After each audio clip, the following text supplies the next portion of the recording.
Olá meus amigos, bem-vindos ao terceiro anel e ao último vídeo de análise de uma das seleções favoritas ou candidatas ao título final neste Mundial de Futebol. Se queres saber tudo sobre a seleção da Inglaterra, fica para ver este vídeo.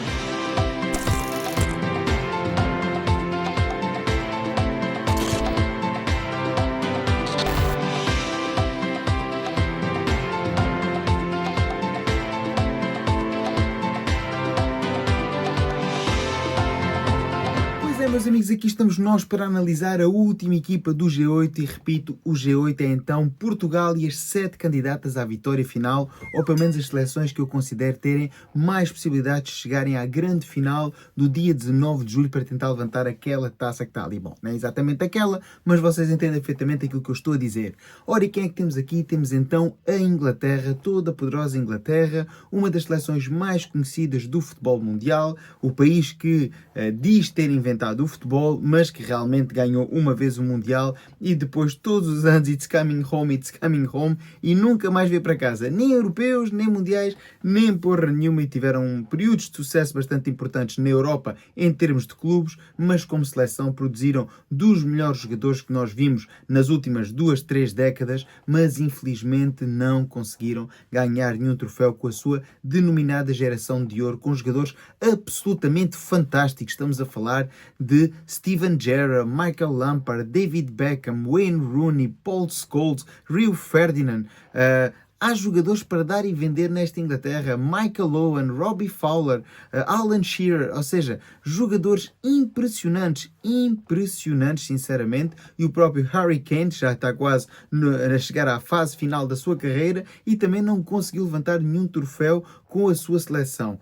E isto tem a ver com um problema de jogo coletivo. Embora tenha muito boas figuras em vários setores, Ashley Cole, é que há tanto jogador bom que passou pela Inglaterra nas últimas 3 décadas. Eu sempre fui uma pessoa que gostava bastante da seleção inglesa quando era mais jovem e agora há 12 anos que vivo aqui em Inglaterra, como sabem, e então acompanho muito não só o futebol inglês, porque sempre gostei, mas agora acabo por ir para o pub muitas vezes com os ingleses. Aliás, amanhã joga Portugal e termina o jogo Portugal, lá vou eu para o pub porque a seguir joga a Inglaterra e logo que o jogo mais forte deste grupo em que a Inglaterra está inserida, e a Inglaterra está inserida num grupo que, atenção a este grupo, tem então a Croácia, Gana e depois o Panamá. O Panamá é aqui o irmão pobre, mas atenção à fisicalidade de Gana e à capacidade da Croácia de sofrer. É verdade, também já não é a Croácia de outrora. Bom, mas ele está aqui para analisar a Inglaterra, uma seleção que atualmente joga um futebol de autor, por assim dizer, com Thomas Tuchel como seu selecionador, aqui o selecionador germânico de 52 anos,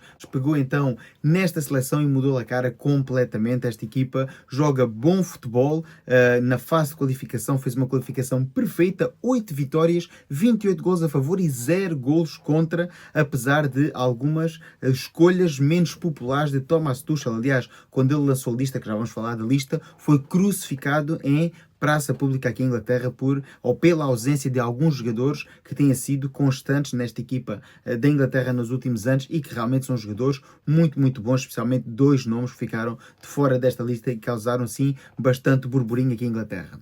Ora, dito isto, estamos a falar do país que clama, ou seja, que diz ter inventado o futebol, um país com 57 milhões de habitantes que vivem o futebol como poucos países na Europa. Em dias de jogo, para o país, vai tudo para o pub, está tudo bêbado ainda na primeira parte, mas todos a gritarem e a acreditar que a Inglaterra vai levantar o troféu em cada competição. É incrível a motivação e o acreditar que esta gente tem pela sua equipa. Realmente, eles vivem isto como malucos, e quando foi há pouco tempo o título das mulheres, eu vi os pubs cheios com pessoas a torcer pelo futebol feminino, como por exemplo não se vê em Portugal, embora haja pessoas que acompanham o futebol feminino, aqui é mesmo uma doença com o futebol.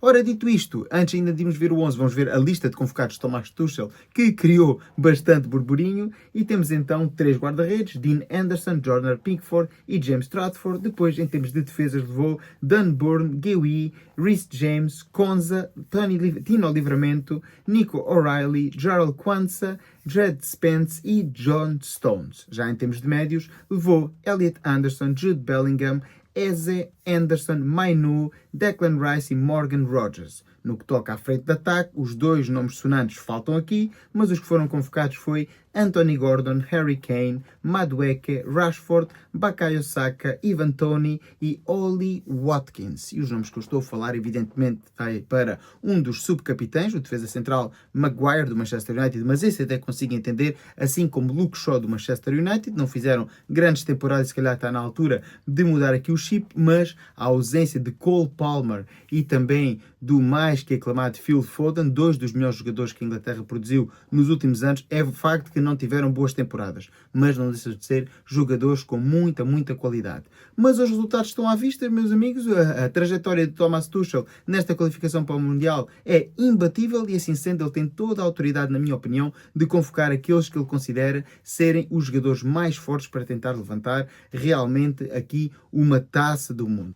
Ora, a Inglaterra, como podemos ver aqui pelo grafismo, estreou-se nos Mundiais em 1950 apenas, e digo apenas porque os primeiros 20 anos não participou, já participou em 16 Mundiais e ganhou um Mundial no único que organizou. Estamos a falar no Inglaterra 1966, um Mundial com muito carinho para nós portugueses. Foi a nossa melhor classificação com Eusébio e companhia. E, aliás, foi a Inglaterra que nos eliminou nas meias finais e cairíamos então para a discussão do terceiro lugar, que acabaríamos por vencer, e assim sendo, os ingleses depois na final acabariam por vencer e levantar o único troféu internacional que têm, contabilizando os grandes certames. Estamos a falar de mundiais e europeus.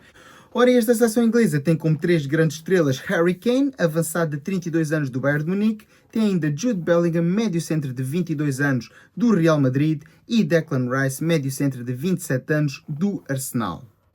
Ora, e depois devemos aqui as grandes estrelas desta equipa da Inglaterra, dos Três Leões, como é conhecida então esta equipa da Inglaterra. Vamos ver então o 11 de Thomas Tuchel, aquele que eu penso que seja o 11 mais forte desta seleção e que deverá ser o 11 a alinhar por Thomas Tuchel já a partir de amanhã. Ora, vai jogar em 4-3-3 como tem sido habitual, com Jordan Pickford na baliza, e que há vários jogadores que não jogam nas principais equipas da Premier, também devido à quantidade de estrelas que jogam na Premier.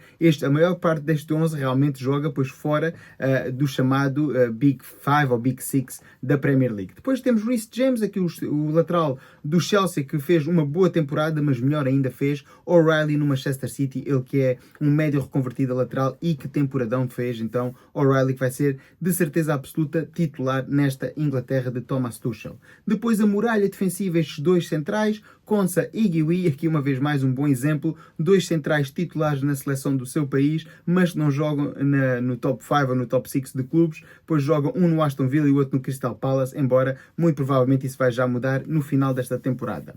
Elliot Anderson, jogador do Nottingham Forest, é o pivô titular desta seleção e é o jogador que joga mais atrasado, embora jogue ao lado de Declan Rice. Declan Rice no Arsenal é o jogador que desce até à linha de centrais para dar então início ao jogo da sua equipa. Aqui na seleção inglesa é exatamente ao contrário, é Elliot Anderson que cabe esse papel, e Declan Rice joga 10 metros mais à frente no terreno, sendo que ele depois é o transportador, sendo um autêntico box-to-box, o que também dá para aproveitar muito bem o seu tiro de meia distância. Quanto mais perto estiver da área adversária, mais possibilidades tem então a Inglaterra de ser uma equipa capaz no momento ofensivo. Depois, à frente deste duplo pivô, jogará então Jude Bellingham. Estamos a falar do médio criativo do Real Madrid, que outrora já foi a grande estrela desta seleção, e apesar de não ter tido uma boa temporada, quero acreditar que vai manter a sua titularidade aqui com o conjunto inglês, até porque entende-se muito bem, quer com Anderson, quer com Rice, e este meio campo funciona realmente muito bem, com um 6, com um 8 e com um 10. Depois temos aqui dois extremos completamente diferentes. Bukayo Saka, do Arsenal, mais à direita, um jogador velocíssimo, vertiginoso, que vai à linha perfeitamente e é um jogador mais de assistir. E depois do outro lado, à esquerda, temos então Rashford, que jogou esta temporada ao serviço do Barcelona, mas que é jogador do Manchester United, que é um jogador vertical, mas mais de invaginar para o centro e de finalizar. Ou seja, é um jogador com mais gol do que Bukayo Saka, mas talvez menos vertiginoso, menos driblador, e é um jogador muito importante nesta seleção.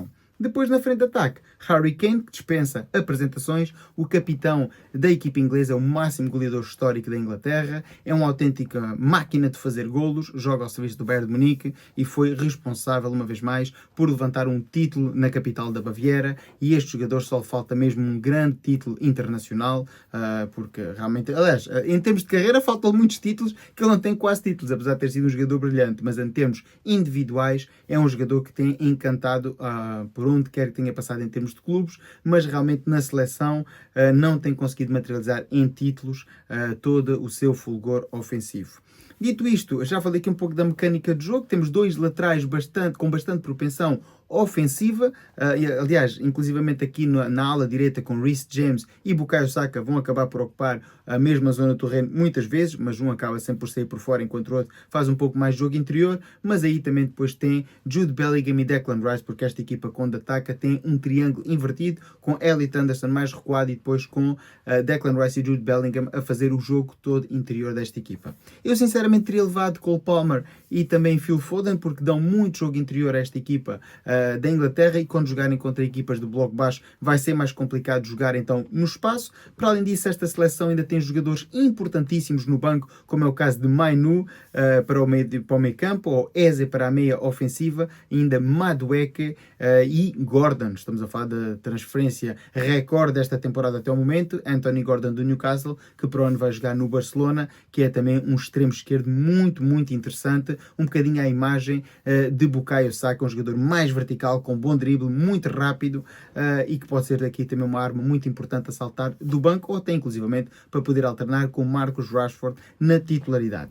Dito isto, olhando para os jogos, a Inglaterra tem então três oponentes neste grupo, como eu já disse anteriormente. A Croácia, o primeiro jogo, um jogo muito complicado, mas eu acho que os ingleses são capazes, mais que capazes, de conseguir vencer as 3 partidas do grupo. Ganham uma equipa muito, muito física, mas os ingleses, com muita, muita velocidade e muita capacidade técnica, deverão conseguir ganhar a Gana. E por fim o Panamá, isso nem vale a pena estar a falar. É isto, meus amigos, não vos vasso muito mais. Estão finalizados então a análise das 8 candidatas ao título final. Esta foi a análise da Inglaterra. Deixem aqui embaixo nos comentários o que é que acham da Inglaterra. Será que é este ano que it's coming home? Ou seja, será que é este ano que os ingleses levantam um título internacional, ou uma vez mais prometem muito e vão acabar por cair algures na fase de knockout, nas eliminatórias, quer sejam oitavos, quartas, meias ou até final? Acham que a Inglaterra pode chegar à final? Deixem tudo aqui nos comentários. É isto, meus amigos. Está feito então o vídeo. Espero que tenham gostado. Se for o caso, dá o like, comenta, partilha e subscreve. Se por acaso tiveres redes sociais, segue nas redes sociais e ajuda a crescer o terceiro anel. Fiquem bem e até o próximo vídeo.